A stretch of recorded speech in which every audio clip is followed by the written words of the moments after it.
C'était la première fois qu'on se parfumait avec moi. J'avais été acheter le matin même, au bon marché.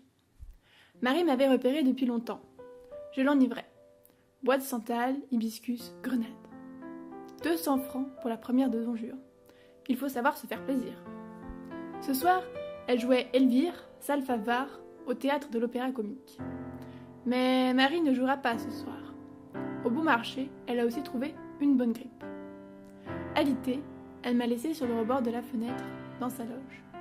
Ce soir, c'est au cou d'un autre que je monterai pour la première fois sur scène.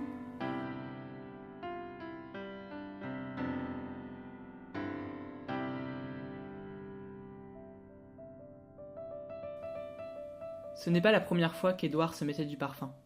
Ce n'est pas la première fois qu'il portait une robe. Depuis toujours, il aimait se sentir belle, resplendissante, séduisante. Petit, elle avait vu la première des bijoux de la reine d'Alexandre Dumas. Tout de suite, il a su que ce serait toute sa vie. Il aime jouer, se rêver un autre, se rêver elle-même. Elle apprend toujours tous les rôles d'une pièce, par plaisir, et puis on ne sait jamais au cas où. Ce soir, son amie, Marie, ne jouera pas. Elle est malade. Elle a laissé son rôle vacant, alors tout de suite, elle s'est portée volontaire pour sauver le coup. Ce soir, ce sera la première fois qu'elle sera elle-même sur la grande scène, qu'elle sera elle-même aux yeux des autres. Ce soir, elle sera Elvire, l'amoureuse dans Don Juan de Molière.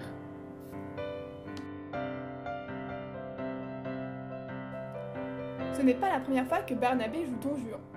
D'ailleurs, c'est lui que l'on appelle Don Juan, un vrai Casanova. Des femmes, des hommes, il en a vu passer. Il n'en a que faire des désirs des autres, c'est ainsi qu'il est heureux. Et ça n'a jamais fait de mal à personne.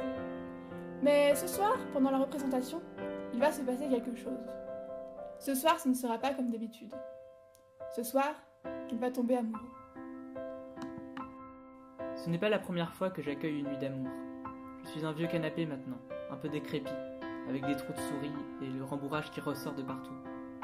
J'en ai vu des vertes et des pas mûres, des disputes, des réconciliations, des histoires d'amour, des histoires vieilles comme le monde.